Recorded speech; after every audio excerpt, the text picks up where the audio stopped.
بسم الله الرحمن الرحیم. سڵاوتان لێبێ بینەرانی ئازیز و خۆشەویست. خۆشحاڵین ئەم ڕۆژ لەگەڵێەوەی بەڕێز و ئازیز داین بۆ پێشکەشکردنی بەرنامەی باس و خواست. ئەڵقەی ئەم جارەمان تایبەت کردووە بە کتێب و هەڵوێست. قسە دەکەین لەسەر پەرتوچێک لەژێر ناونیشانی ئیسلام و هەڵوێست لە نووسین و ئامادەکردنی مامۆستا محەممەد خالید. ئێستا لە ستۆدیۆی باس و خواست مامۆستا محەممەد خالید مامۆستای زانکۆ لەگەڵواندای. مامۆستا زۆر بەخێربەی. زۆر سپاس. مامۆستای بەڕێز، دەمەوێت سەرەتا لە عینوانی کتێبەکەتەوە دەست پێ بکەین، ئیسلام و هەڵوێست. ئەوەی من زانیومە موسڵمان دەبێ هەڵوێستیان هەبێ، بەڵام قسەت لەسەرەوە چییە کە ناود ناوە ئیسلام و هەڵوێست. هەڵوێستی ئیسلام لە بەرامبەر چێ و هەڵوێستی چێ لە بەرامبەر ئیسلام؟ بەڵێ. بسم الله الرحمن الرحیم. سڵاو لە جەنابەت، زۆر سپاس بۆ ئەم دەرفەتە و سڵاو و ڕێزم بۆ بینەران و بیسەرانی ئەم بەرنامەیە. وەڵا ئەم کتێبە کە ناوم لێ ناوە ئیسلام و هەڵوێست لە ئەم ساڵدا 2016 دەرچووە، کۆی تەواوی ئەو سەرنج و تێبینیانەیە کە من لە چەند ساڵی ڕابردوودا هەم بووە سەبارەت بە ئیسلام، سەبارەت بە هەموو ئەو قسانەی وتارانەی کە کراون سەبارەت بە ئیسلام، چ لەلایەن کەسانی با بڵێین نامولتەزیم، نادینی، نەیار بە ئیسلام، و چ لەلایەن کەسانی دیندار و کەسانی کە مەسلحەت و بەرژەوەندی ئەم ئیسلامەیان دەوێت. بەڵام ئیتر هەر یەکان بە جۆری خۆی. و من هەوڵم داوە کە وەڵامی ئەو تێبینی سەرنجیانە بدەمەوە. تێبینی سەرنجیەکان بەڕێی خۆم بەلای خۆمەوە بۆکەوە پێویست بە ڕاستکردنەوەیان دەکە، و هەروەها وەڵامدانەوەی هەموو ئەو پەلامارانەی کەوا دراون لە ئیسلام، و من هەوڵم داوەکەوە دیفاع لە دینی ئیسلام بکەم. زۆر باشە. بەڵام ئێستا نەگەشتمەوەی کە تۆ دەیەندێتەوێ هەڵوێستی ئیسلام بەرامبەر ئەوانی تر بەسەر بەرامبەر ئاینزاکانی تر نیشان بدەیان بەرامبەر بە خەڵکی ئەوەی کە بیر و باوەڕیان پێچەوانەیان باوەڕیان بە ئیسلام نییە، بەرامبەر ئەوان پیشان بدەیان بیر و باوەڕی ئەوان بەرامبەر ئیسلام پیشان بدەیت. نابێگومان یعنی ئەمە کتێبێکە کۆمەڵە سرنج و تێبینیەکی هەیە لەسەر کۆمەڵێک مەسائل. بۆ نمونە من چەند ساڵە بیستومە کە بۆ نمونە خەڵکانی دین زەعیف یا خەڵکانی نامولتەزیم یا خەڵکانی مەسیحی بۆ نمونە تانیان لە ئیسلامداوە و تویانە ئیسلام چی عیلاقەی خەڵکی هەیە دینداریەکە نوێژەکە ڕۆژووە گرەیان نایکە. ئیسلام چه عیلاقەیدا سەڵاتی هەیە مەسەلا یعنی من لە پێشەشی کتێبەکەدا پەیوەستی نێوان مرۆڤ و خودایە ئەمەیان گوتووە. بەڵێ وتویانە دین شتێکە شتێکی ڕۆحیە لە بینی خوا و مرۆڤدا. بەڵێ من ئەوەم طبعاً بەلاوە شتێکی غەڵەت بووە، و هەروەها لە هەمان کاتیشدا کە بەلام و غەڵەت بووە پێشم وا بووەکەوە ئەمە جۆرێکە لە هەوڵدان بۆ ئەوەی کەوا ئیسلام دوور بخەنەوە لە بواری ژیان، لە بواری سیاست، لە بواری دەسەڵات، و ئیتر ئیسلام بخەنە ناو کونجی ماڵەکان و مزگەوتەکانەوە، و لە دوای ئەوەش کونجی دڵەکانەوە، ئیتر هەر کەسە خۆی و سربەسی خۆی بێکەوە خوا دەپەرستێ یا ناپەرستێ. لە کاتێکدا کە ئەمە ئیسلام نییە. من ئێستا لە شوێنێک کۆبوونەوەیە کۆڕێک ئەنجام ئەدرێ، نووسراوە لەو کۆڕایە ئەو کۆڕە بەو ناو نیشانەوەیە ئەڵێ سەربەستی دین بۆ تاک و دیموکراسی بۆ هەمووان، دیموکراسی بۆ کۆمەڵ. لە ڕاستیدا ئەمە بە پێی ئیسلام جێ نابێتەوە. ئەبێ بڵێن لە ڕووی ئیسلام و لە سۆنگەی ئیسلامەوە دەبێ بڵێن نەخێر، تا ئازادی بۆ تاک، ئیسلام بۆ کۆمەڵ، ئیسلام بۆ هەمووان. لەبەر ئەوەی چونکە ئیسلام زۆری لە کەس ناکە لەوەی کەوا ئیسلام وەرەگرێ وەرناگرێ. لا ئیکراها فی الدین، یعنی لا ئیکراها فی العەقیدە. واتە لا ئیکراها فی العەقیدە، یعنی خۆ باوەڕ بە زۆر ناخرێتە ناو دڵێکەوە. بێگومان. و هەروەها لە شوێنی تریش هەمانە کە خوای گەورە دەفەرمێ ئەوەی حەزەکە بە کافر بێ ئەوەی حەزەکە بە مسلمان فمن شاء فليؤمن ومن شاء فليكفر بەڵێ لەبەرەوەمەوە هەزەحا بەڵام یعنی ئیسلام یعنی ئیلتیزام و هەروەها خوای گەورە دینی ناردووە بۆ تەواوی کۆمەڵی بەشەریەت ناردوویەتی لەبەرەوە خەڵکانێک لە شوێنێکی ئەم دنیادا لە چوارچەوەی سنوورێکی وڵاتێکدا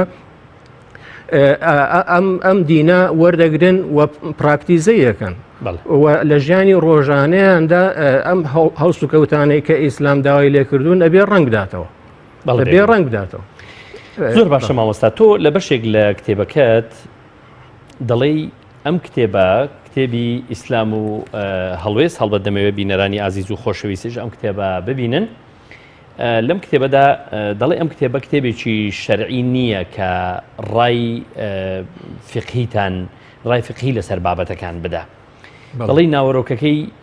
یان دەمەوێت بزانم تۆ دەتەوێت ناوەڕۆکەکەی لە کام ڕوانگەوە قسە بکەی لە چ ڕوانگەیەکەوە قسە بکەی ڕوانگەیەکی گشتیە نیە مولایەنەکانی گرتوتەوە یان لە چ ڕوانگەیەکەوە دەتەوێت قسە لەسەر ئیسلام بکەی؟ بەڵێ من لەم کتێبەدا ئەوەی ئەو لایەنەی کە لەم کتێبەدا لە ئیسلام باسی لێوە کراوە لایەنی هێز و دەسەڵاتە لایەنی هێز و دەسەڵاتە و لەو بوارەدا چی شتێک هەبێ لە ئايات و لە حەدیث لە دەقەکان سەبارەت بەو مەوزوعە لەو بوارەدا من لە کتێبەکەدا هێناومەتەوە کتێبەکە هێناومەتەوە بەڵام بە سفەتی ئەوەی کەوا من مامۆستایەکی ئاینی نیم و شارەزایی تەواوم لە فیق و لە شەرعدا نیە ئەم قسەیەم کردووە تەحەفوزم پێوە کردووە تەداخولێکی ئەو تۆم نەبێ لە بابەتەکە نەبێتە بابەتێکی فقهی بەڵێ بۆ ئەوەی کەوا بابەتەکە بابەتێکی فقهی نەبێ وەکو فەرمووی بەڵام خۆمان دەزانین هەمومان کەوا ئايات هەیە کە وازەحە هەموو کەستێگاکەوە مەبەستی خوای گەورە مەسەلەن لەو ئاياتە چییە هەروە ئەحادیث زۆرە کە هەر زۆربەی زۆری یعنی خەڵک هەمووی تێیەگا کەوا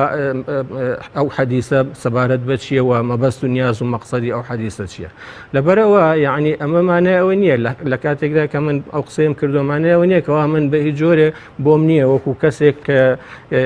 کەسێکی کە لە شەرع و لە فیقە مەسەلەن نەم خوێندووە و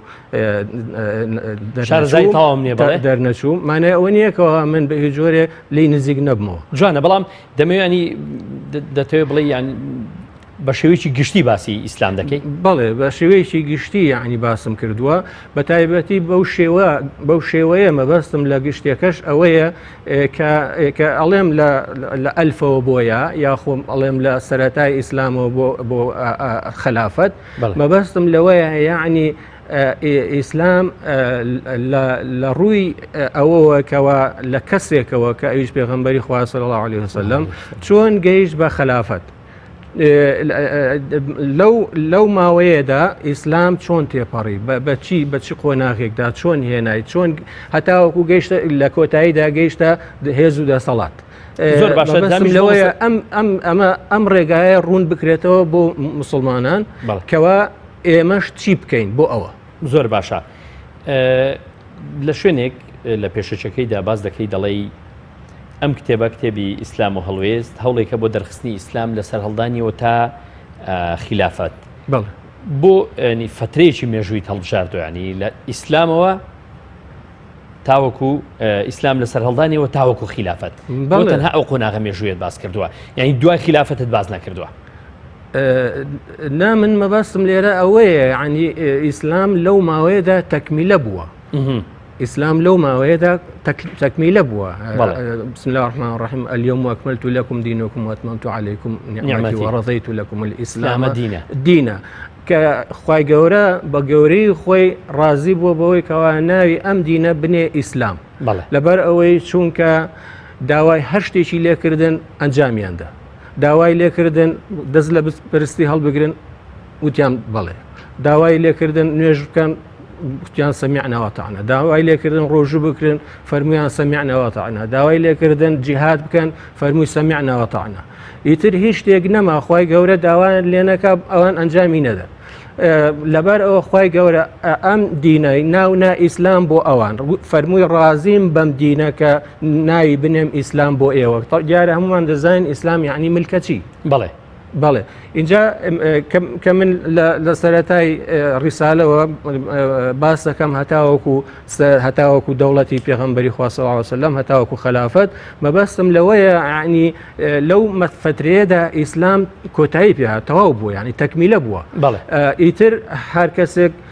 باسی ئەو مدەتە بکە ئیتر بەواتای باسکردنی هەموو ئیسلام دێت بەڵام لەگەڵ ئەوەشدا من طبعاً لە کتێبەکە لە زۆر شوێنی تر باسی ئەوم کردووەکەوە مسلمانان ئەمڕۆ بە چ جۆرێ هەڵوێستیانە بێ و چۆن مامەڵە لەگەڵ ئەم دینا بکەن لە بەرچاوگرتنی ئەو زروف و زمانەی کە ئێستا تیا دەژین طبعاً زمانی ئێستا لەگەڵ زمانی 1400 ساڵە جیاوازە زۆریش جیاوازە بەڵام زۆر شت هەیە لە ناوەڕۆکدا هەمان شتە یعنی ئوسوڵیات ناگۆڕێ مەبدە ناگۆڕێ مەبدە هەر هەمان ئەبێ هەمان مەبدە بێ مەبدە ئەبێ هەر هەمان مەبدە بێ لەبەرەوە من لە کتێبەکەدا بەردەوام لە هاتوو چۆدام لە بینی سەرەتای ڕیسالەت و ئێرە لێرە چوومەتەوە سەرەتای ڕیسالەت لەوێ شتم وەرگرتووە لەوێ شتم وەرگرتووە بۆ ئەوەی کە بەکار بهێنرێ لە ئێستادا و هەروەها یعنی بۆ سوودوەرگرتن لەوەی کەەوە ئیسلام ئەمڕۆ لە بەرچاوگرتنی ئەو زروف و زمانەی کە ئێستا تیادێژی چۆن هەڵوێستی هەبێ ئیسلام لە سەرەتای سەر هەڵدانیەوە تا کۆتایی مساومەی نەکرد لەگەڵ هیچ لایەن و لەگەڵ هیچ بەرژەوەندیەک و لەگەڵ هیچ ئیتیجاهات و ئاراستەیەک و شتێک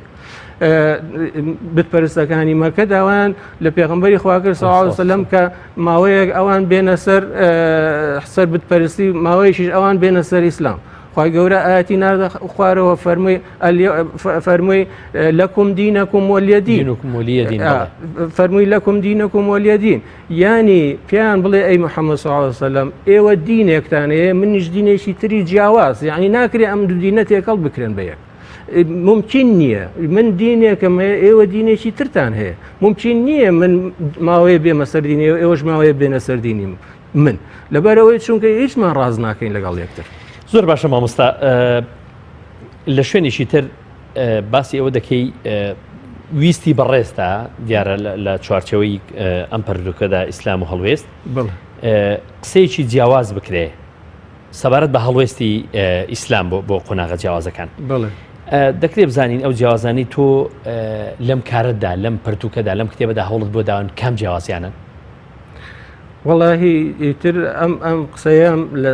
لەسەر ئاساسی ئەوەیە لەسەر ئاساسی هەموو ئەو تێبینی و سەرنجیانەیە کە من لە کتێبەکەدا هەمن بەڵێ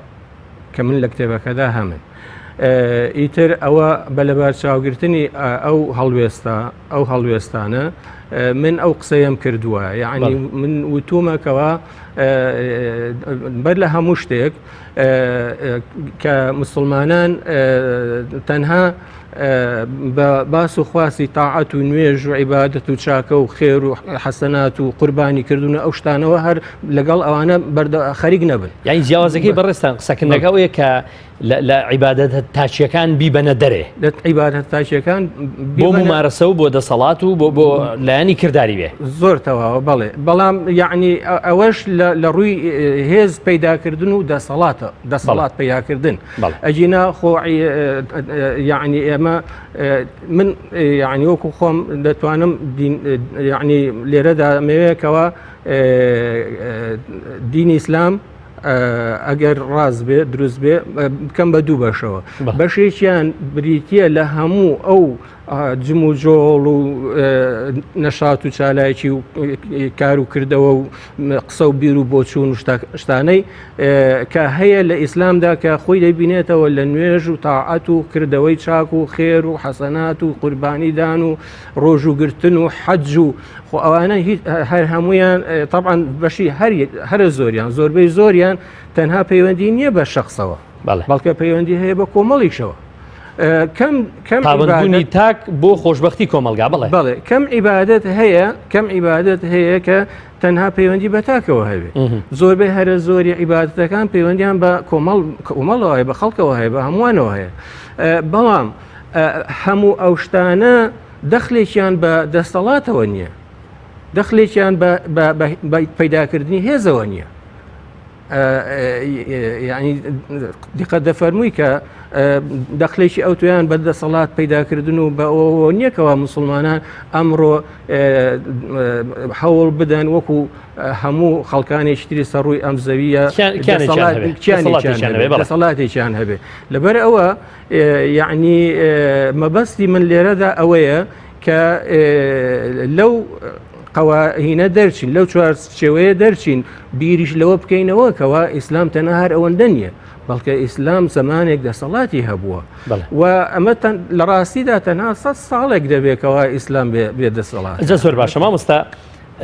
لە شوێنێکی تر باسی ئەوە دەکەی کە دوای ئەوەی کە خلافەتی ئیسلامی لە دوای نمونەیدا کە دەوڵەتی عوسمانی بوو لە جەنگی جیهانی یەکەمدا کە تەفکیکی دەوڵەتی عوسمانی کرا و دواتر ناوچەکانی دابش کران بەسەر وڵاتە ئەوروپیەکاندا هەر بەشەی بەر وڵاتێککەوت و کۆلۆنیالیزمی ئەوروپی دروست بوو ئیستیعمار دروست بوو باسی ئەوە دەکەی کە ینی کە دوای داگیرکاری ئەوروپی جیهانی ئیسلامی وەکو دەسەڵاتەکانی لەسەر ئیسلام حساب ناکردن ینی قسەکەی من بۆ ئەوەیە پرسیارەکەی من لەوەیە باشە بۆچی ئەی ئەمانە لە چوارچەوەی جیهانی ئیسلامی دانین ئەو دەسەڵاتانێک کە ئێستا هەر لەو ناوچانەشدان کە پێشتر لە ژێر دەسەڵاتی خلافەتی ئیسلامیدا بوو بەڵێ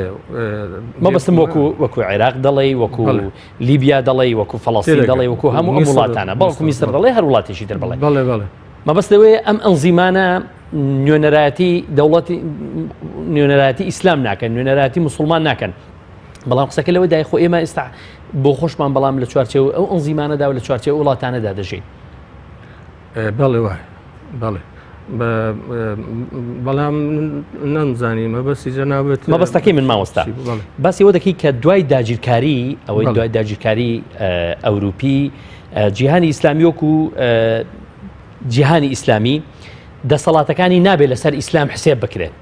ئەو دەسەڵاتانەی ئێستا لە وڵاتانەدا بەرقەرارن بەڵێ بێگومان لەبەر ئەوەی چونکە ئەو دەسەڵاتانە هەر لە دوای ئینتیداب فترەی ئینتیداب کە ئەو کۆلۆنیالیزمی جیهانی بەریتانیا و فەڕەنسا ئەوانە ئیتاڵیەوانە لە وڵاتانە کشانەوە هیتر خۆ حکوومەتی ئیسلامیان دانەنا لە وڵاتان حکوومەتی وابەستەی خۆیان پێوەست بە خۆیان پاشکۆی خۆیان لە چیدا بوو پاشکۆیەکی خۆیان بۆ نمونە لە عێراق مەلیکێکیان لە سعودیە هێنا دایانە لەسەر عێراق یان لە ئیتر وردە لەوەش خراپتری لێ بەسەر هەتا هات زیاتر و زیاتر خراپتر بوو مەبەستی من ئەوە بوو ئەو ئەنزیمانە ئەو نیزامانەی کە لەو وڵاتە مسلمانانەدان ئەوەی کە دەڵێ لە عێراق لە میسر لە هەر وڵاتێکی ترە ئێمە وەکو مسلمان لەو ناوچانەدا ناژین بۆ لەسەر ئیسلام حسێب ناکرێت لەبەرەوەی پێ دوایە وابەستەی خۆراوان وابەستەی وڵاتانی کۆلۆنیالیزمن بەڵێ لەبەرەوەی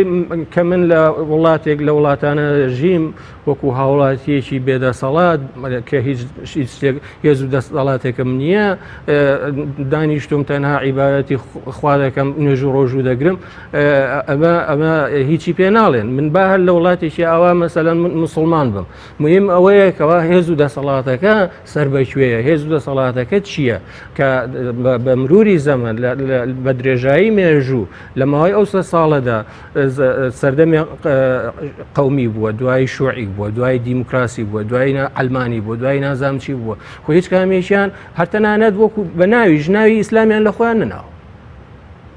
جوانە کەواتێمە چۆن بتوانین چۆن بڵێن ئەم دەسەڵاتانە سەر بە ئیسلامە اینجا ئێمە مامۆستا ئێمە کە دەڵێن یعنی دەسەڵاتی ئیسلامی نیە یعنی ئەو دەسەڵاتە چەندی لە حکمی ئیسلام جێبەجێ کردووە معلومە هەموو ئەو دەسەڵاتانە هیچ حکمێکی ئیسلام بە ناوی ئیسلامیشەوە جێبەجێ هەتا دەستورەکەشیان دەستورێکی مۆدەرنە دەستورێکی وەرگیراوە بۆ وڵاتانی ئەوروپیەوە زۆر باشە مامۆستا لە شوێنێک باسیەوەت کردووە بەڕێزت ماوەیەکی زۆر دیارە فترێک لە ئەوروپاش گاوی و سەرەتاوی کە تۆ لە سوید بووی بەهۆی ئەوەی کە ناوت محەممەد بە و ناوێکی ئیسلامیە و ناوی پێغەمبەری خوایە خوای لەسەر بێ ئەم ناوە تۆ حساب ئەوە کراوە کە تۆ کەسێکی متەدەین و مسلمانی باسیەوەت کردو کە لەو شوێنی لێژیاوی کوڕان و کچانی مەسیحی هاتوون بەردەوام لە دەرگاکەتیاندا و بۆی کە تۆ بگەڕێنەوە بۆی کە ینی بانگەوازی ئەوە بکەن کە تۆمسی بڵێ ببی بە مەسیحی زۆر باشە لە ناو وڵاتانی خۆیان ئەمایان کردو تێ بڵێ لێرە ئەم کارە لە وڵاتانی ئیسلامی ئەم کارە ناکرێت یان پێویستە لێرەش ئێمە بەردەوام وەکو مسلمان و وەکو فەردیش بەردەوام هەوڵدەین خەڵک جارێکی دیکە لە هەر ڕێک کە پێمان دەکرێت وەکۆی لەو چوارچەوەی کە پێ دەگوترێت فەرمان بە چاکە و ڕێگری لە خراپە بۆ خەڵک بانکەی بۆ ناو چوارچەوەی ئیسلام بەڵێ وایە بەڵێ وابوو بەو شێوەیە بوو یعنی ئەتا ماوەیە ئەتا 1-2 ساڵ هەموو ڕۆژێ هەموو هەفتەیەک 1-2 جار دەهاتن دەرگەم لێ دەکردنەوە دەهاتنە ژوورێ و ئەوانە باسی مەسیحیەتیان بۆ دەکردن بەڵێ اینجا کە بۆ نمونە یەکەم قسەیان ئەوە بوو یانوت مەسیح زیندووە منیش بەڵێ منیش دەڵێم زیندووە دڵیان خۆش دەبوو هەتا 1-2 دقە لایەن وا بوو منیش وەکو ئەوان اعتقادم وەکو ئەوانە اعتقادم وەکو ئەوانە بەو شێوەی ئەوان ئەڵێم زیندووە بەڵێ دوایی بۆیان دەرەکەوت کەەوە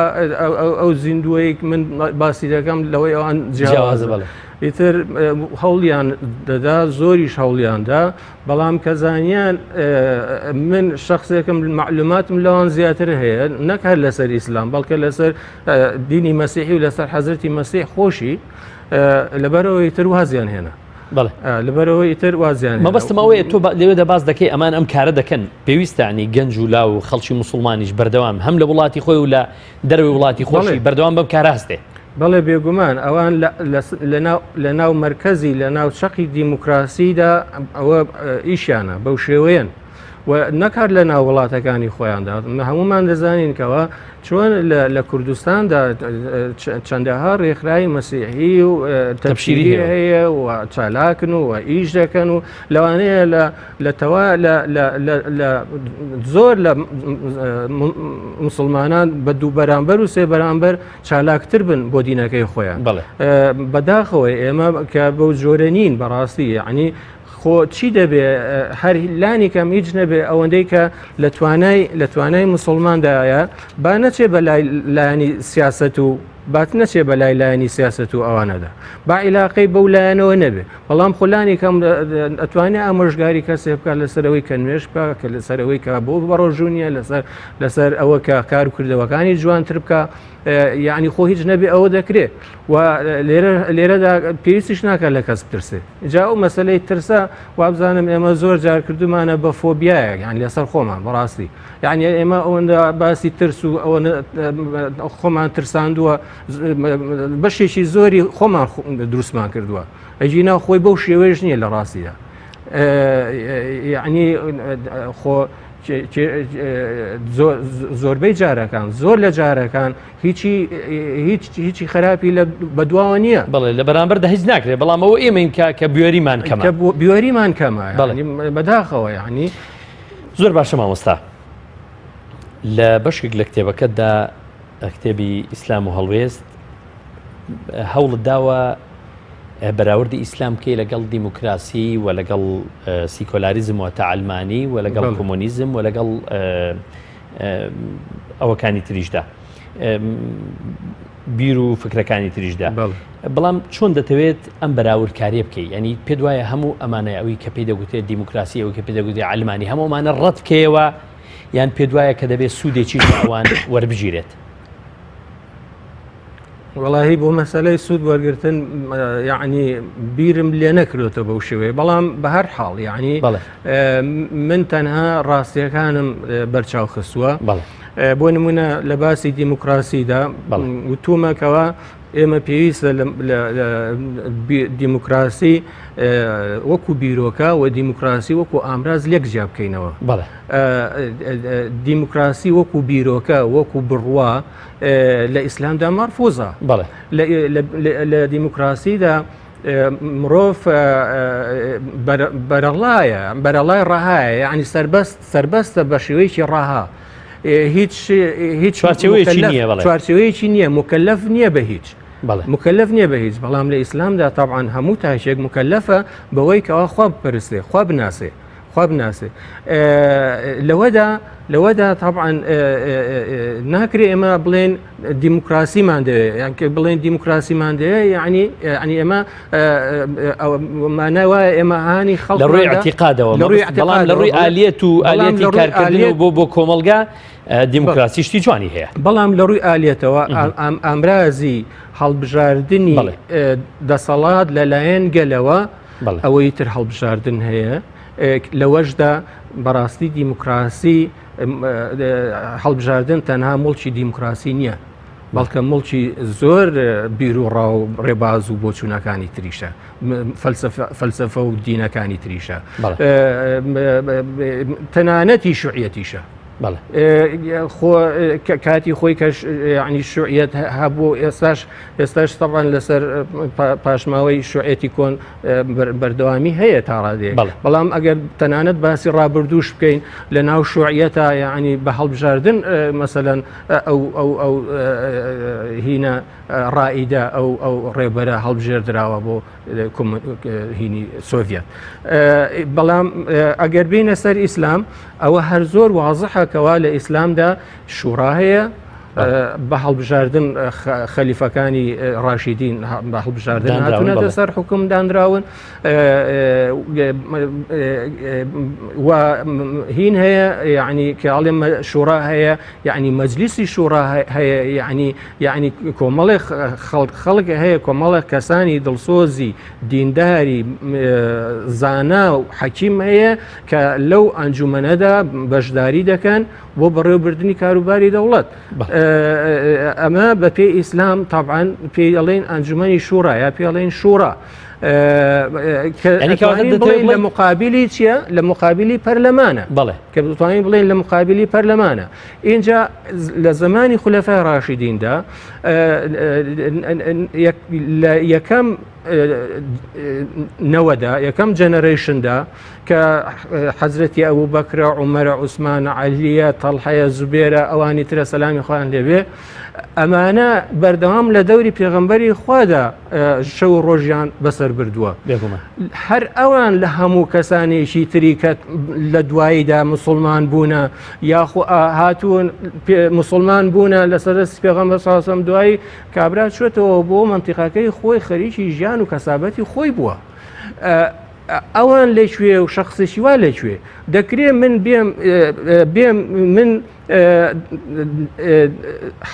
انتخابات هەڵبژاردن بکەم بۆ تەواوی مەنتیقەکە، بڵێ کەسێک کە لە دەوری پێغەمبەر بوو بێ و کەسێک کە لە چوارچێوەی دەوڵەتەکە زۆر دوور بوو بێ، ئاگای لە بارودۆخ و ئیطلاعی بەسەر گۆڕانکاریەکانەوە نەبوو بێت، چۆن و پێک لە دین تێنەگەیشت بێ، ئەخلاق و ڕەوشت و خوی پێغەمبەری صلی الله علیه و سلم هەڵنەگرت بێ، هیچ لە دین نەزانێ، چۆن دەکرێت من بێم انتخاباتێکی عامی مەنتیقەکە ناوچەکە بکەم؟ ئەوە چیە؟ یعنی دیموکراسیە. یعنی من لێرەدا قوربانی دەدەم بەچی؟ بە دینەکە، لە پێ ناوی شتێکی ئەوادە. ئەمە طبعاً معقول نییە، ئەمە لۆجیکی نییە، بەڵکە ڕاست و دروست ئەوە بوو کەوا ئەو خەڵکانی لە دەوری پێغەمبەری خوا صلی الله علیه و سلم شەو ڕۆژیان بەڕێ دەکرد، ماوەی 40 ساڵ بەڕێیان کرد لە ژیانی خۆیان، ئەوانە خلافەتی ئیسلامی پێک بهێنن، چونکە هەر ئەوانە لە دینی ئیسلام تێگەیشتن و هەر ئەوانە دڵسۆزن بە ئیسلام. زۆر باشە. مامۆستا، سەبارەت بە هەستی نەتەوایەتی لە کتێبەکەتدا باست کردووە، دەتەوێت چۆن ئەم دوانە ئیسلام و هەستی نەتەوایەتی بێکەوە گرێ بدەی؟ چۆن لە کتێبەکەتدا لەسەر ئەمە کردووە؟ وەڵا ئیسلام لە هەردوو ڕۆکەوە یعنی مۆدێلێکە بۆ نەتەوایەتی، مۆدێلێکە بۆ ئەوەی کەوا مافی هەموو نەتەوەکان پارێزراو بێ. یعنی ئیسلام دژی نەتەوە نییە. بەڵێ هەموو نەتەوەیەکی ژێردەست بگا بە مافی خۆی، و هەموو نەتەوەیەکی دەسەڵاتدار مافی نەتەوەکەی ژێردەستی خۆی بدا، چکەوەی ئیسلامە. هو إسلام أي خواهي قول القرآن نافرمي وجعلناكم شعوبا وقبائل لتعارفوا إن أكرمكم عند الله أتقاكم أي لتعارفوا شيء أي كخواهي قول هذا فرمي إما إيوه من جرا وبتشنا قالوا بتشنا قبيلة وشد بوي يكتر بناسا معناه بوي كوا دوستاتي يكتر بكن دوستاتي يكتب كانوا يكتب بناسن ورز يكتب بقرن إن أكرمكم عند الله أتقاكم أقدار بن كوا برسترين تان لا إخوة أويك بتقواترين تانا كواتا ما في ملتك جردسي خود بدا أجر بتقوى أجر الأخوة لا أو باشتري أو لجهتي شيء لجهتي أو ملتي كملتي شيء تردش وسينته. أصلاً هالشيء وسانه بني الإسلام. زور باش ما مسألة شو نشك باسي ودكي باسي ناتباعي وشرنا كوشي نيوان ولا تاني مسلمان نشين دكي. براي بريزة ناتباعي نيوان مسلمانا ناتباعي نيوان گەلانی مسلمان لە چۆوە سەرچاوی گرتووە تۆ لە کتێبەکەدا چۆن ئەمە دۆست کردووە چۆن ئەمە باس کردووە بڵێ وڵا مەسەلەی ئەوە کە یعنی وڵاتانی ئیسلامی طبعاً بەو شێوەیە لەگەڵ یەک خراپن ناکۆچیان لەگەڵ دەوڵەت لەگەڵ دەوڵەت و لە ناو خۆشدا دیسانیشکالەتیان هەیە لە ناو خۆشدا هەیە ئەوە جارێ بەر لە هەموو شتێک لە پارچە پارچەبوونی وڵاتانی ئیسلامیەوە هاتووە کە کۆلۆنیالیزمی ئەوروپی جیهانی ئەو کارەی کردووە کە دەوڵەتانی ئیسلامی ئاوا بەو شێوەیە دابەش کردووە اینجا لە ئەنجامی ئەو سنوورانە کە دروست بوون لە نێوان ئەو دەوڵەتانەدا ئەو سنوورانە ئیتر ئەوەندەی تر جیاوازیەکانی زەق کردوێتەوە اینجا طبعاً بە مروری زەمن شیعە و سونە و ئەوە ئیتر فلان قەومیەتەوە ئیتر فلانەیە ئەوەیە بەو شێوەیە شتەکە گەورە کراوە و زەخم کراوە اینجا سەرڕای ئەوەش لەوەشەوە نەوەستاوە هەر لە ناو خودی مەسەلەن مەزهەبێکدا وەکو بۆ نمونە مەزهەبی سونە لە ناو ئێشدا دنیایەک اختلافات و شت دروست کراوە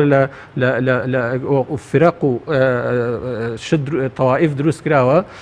ئەمە سەلەفیە و ئەوە حیزبیە و ئەوە لە ماڵی خۆی دانیشتووە سەر بە دەسەڵاتەوە ئەوە نازانم چیە لە کاتێکدا کەەوە ئیسلام تەنها یەک ئیسلامە بەڕاستی من زۆر جار وتومە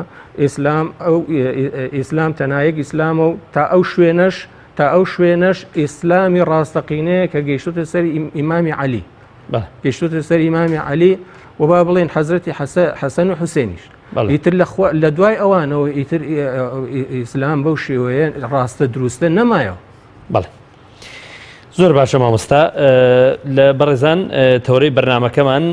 کتێب و هەڵوێز باز دەکەین لە کتێبی ئیسلام و هەڵوێز کە لە نووسین و ئامادەکردنی مامۆستا محەممەد خالیدە و مامۆستا محەممەد خالید لە ستۆدیۆی بەرنامەی باس و خواست لەگەڵمانە و تاوتوێی کتێبەکەی بەڕێزیان دەکەین. مامۆستا لە چوارچەوەی کتێبەکەتدا لە شوێنیشی تر باسی ئیرهاب و تیرۆریشت کردو کە ئێستا دنیا پێوەی سەرقاڵە دنیا پێوەی گرفتارە ئیتر ئەمە دروست کراوە یان ئێستا بۆ خۆی هەیە و چۆن چەکەرەی کردووە و چۆن گەشەی کردووە ئەم باسە هەیە تۆش لە کتێبەکە داهێناوتە ئیسلام تیرۆری بەرهێمێناوەیان دژایەتی دنیای دەرەوەی ئیسلام توندڕەوی بەرهەمێناوە ئیسلام بۆ خۆی توندڕەوی بەرهەم دێنێ یان ئەو دژایەتەیە کە وڵاتانی دەرەوەی ئیسلام دەرەوەی وڵاتانی مسلمانان کە دەیانەوێت جێچەڵ بە مسلمانان بکەن ئەمە بۆتەوەی کە خەڵکی مسلمان هەستی بەکەبت کرد بێت ئەمە جارشکە بۆتە ئەوەی کە ئیرهاب و تیرۆر سەر هەڵبدا. بەڵێ من طبعاً باسی ئیرهابم کردووە وتومەکەوە لە ئیسلامدا تەنها وەکو ڕیشە ئەو ڕەجی کەلیمەی ڕەهب بە دوو شێوە هاتووە ڕوهبە هەیە کە بەواتە یعنی ترسان لەخوا کە ئەمە شتێکی خوازراوە پێویستە هەموو مسلمانێک ترسی لەخوا هەبێ لە بینی خەوف و ڕەجادا بژی و هەروەها وشەیەکی تریشمان هەیە بە ناوی ترهیب یعنی ترساندن ئەوە کە خوا دەفەرمێ ترهبون به عدو الله وعدوكم لە پێشە فەرمی عەدوو واللهی اینجا لە فەرمی عەدووەکو واتە لە بیرتان بێکەوە لە بیرتان نەچێکەوە لە پێشە ئەوانە دوژمنی خوان اینجا بەهۆیەوە کە دوژمنی خوان اینجا دوژمنی ئێوە اینجا ئەم ترساندنە طبعاً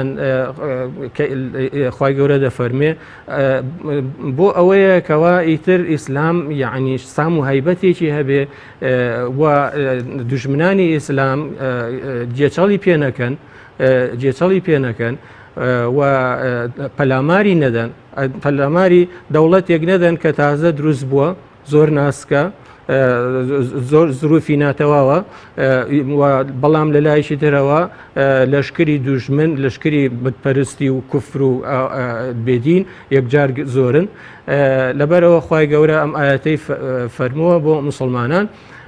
و ئەگەر بێت و مەسەلەن هەش بێ بڵێ جا باشە خوای گەورە بۆچی خەڵکان بترسێنێ بۆچی بێدین و کافرەکان بترسێنێ ئێمە دەڵێن ئەی باشە لەم دەروم زەمانەدا چیمان و ڕێکی سەربازی نیشان نەدرا چ شتێک نەکرا بۆ چ لەشکرێک و چ هێز و دەسەڵاتێک وڵاتانی دنیا دروستیان نەکردو بۆ خۆیان نەک هەر بۆ پاراستنی خۆشیان لە وڵاتەکانی خۆیاندا بەڵکە بۆ پەلاماردان بۆ ئەو دی گۆی زەوی زۆر باشە تۆ مامۆستا کۆمەڵی داتا و ئامارت خستووەتە سەرکە لەسەر لە بەرەنجامی کوشت و کوشتاری ئەوەی کە کۆمەڵێک جەنگ و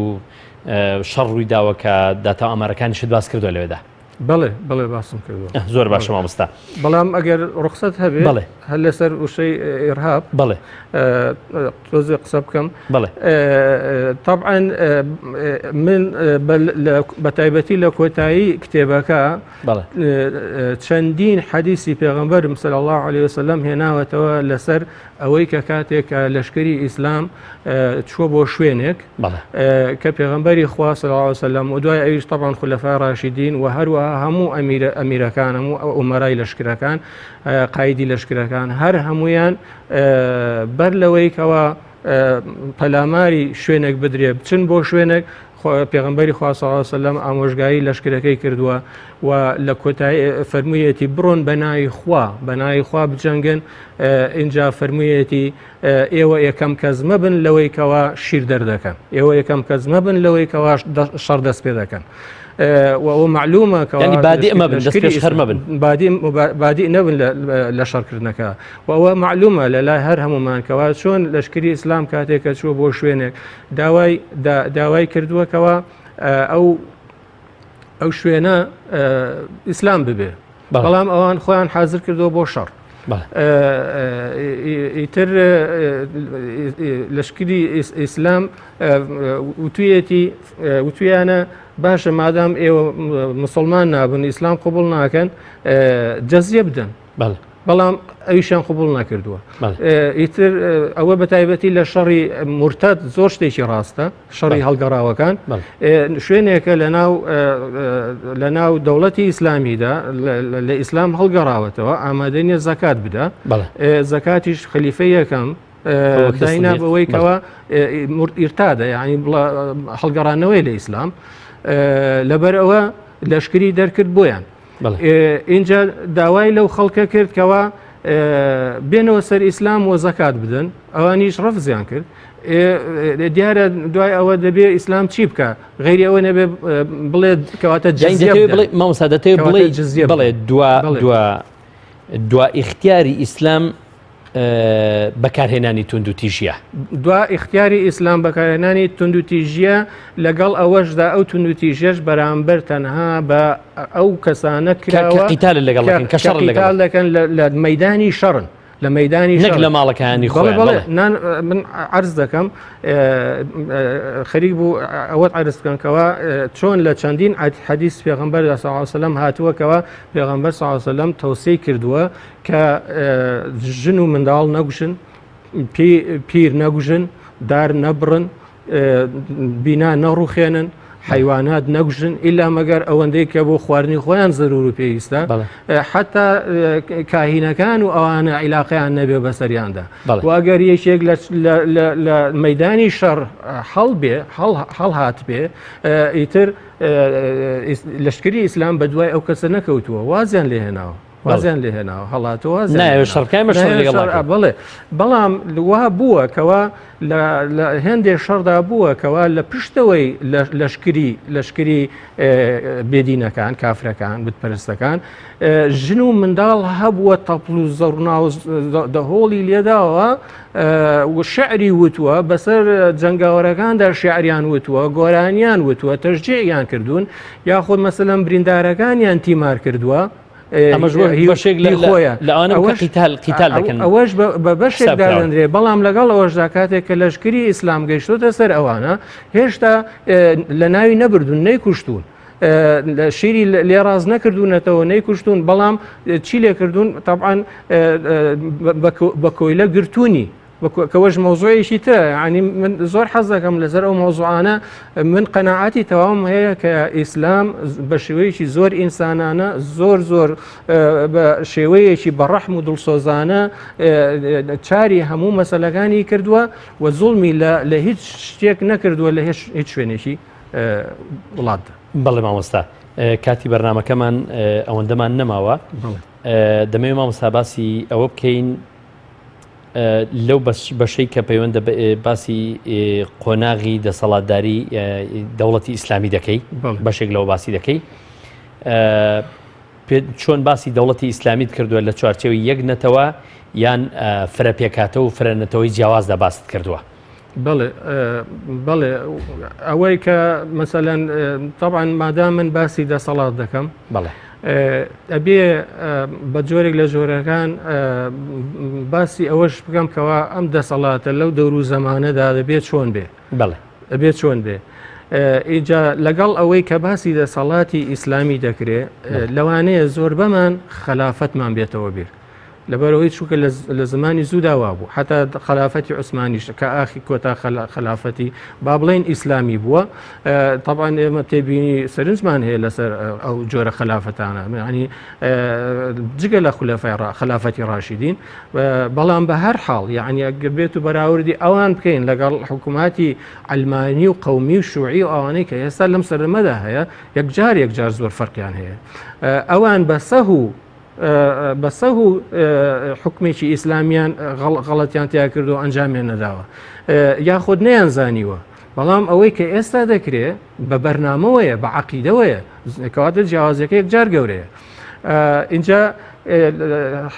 هەمومان کاتێک کە بیر لە دەسەڵاتی ئیسلامی دەکەینەوە بیر لە خلافەت و ئەو شتانە دەکەینەوە لەبەرەوەی چکە لە ڕابردوو داوا بووە بەڵام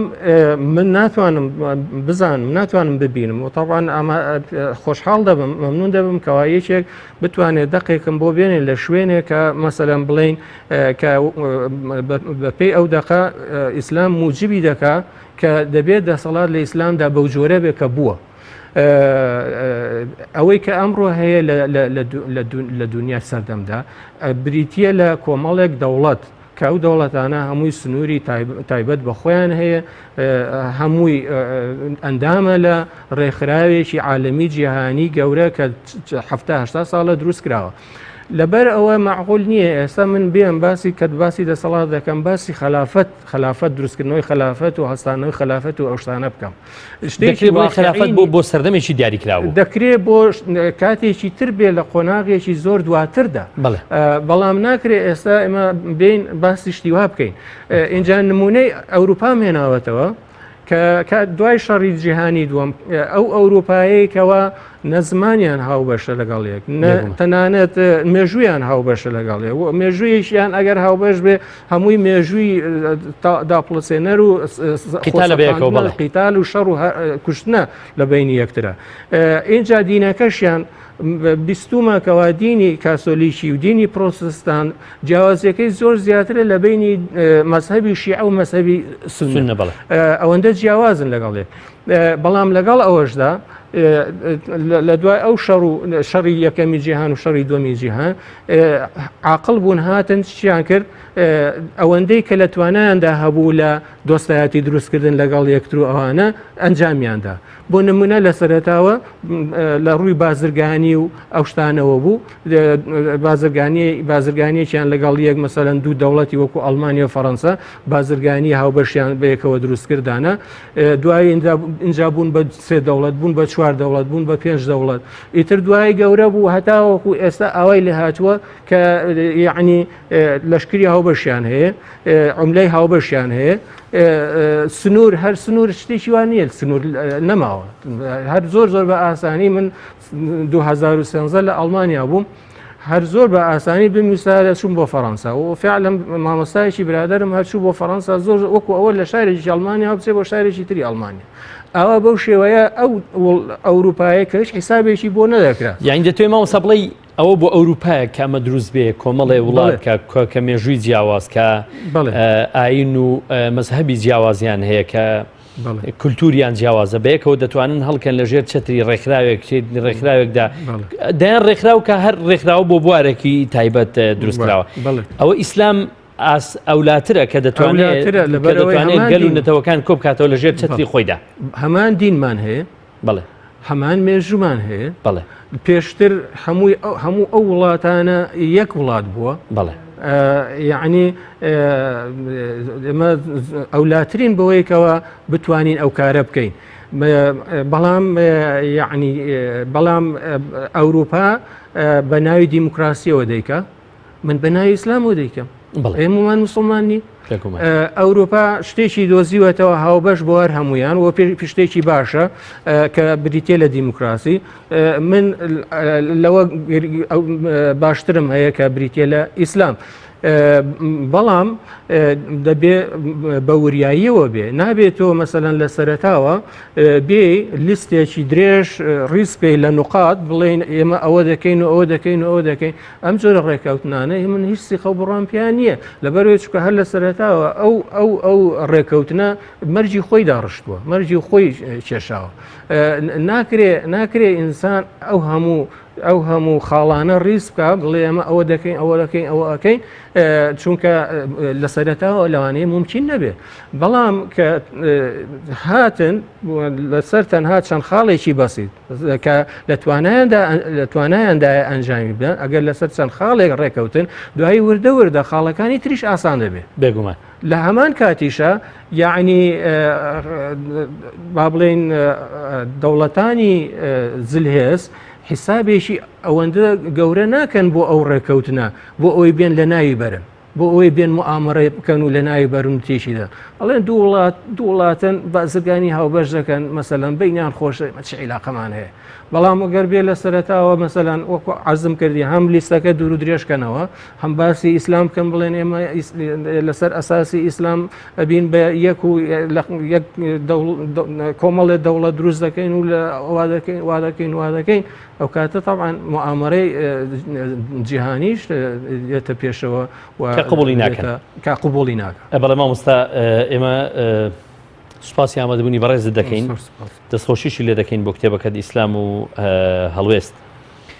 بینەرانی ئازیز و خۆشەویست ئێمە لە ماوەی ڕابردوو لە بەرنامەی باس و خواست لەگەڵەوەی خۆشەویست بووین تەوەری بەرنامەکەمان کتێب و هەڵوێست بوو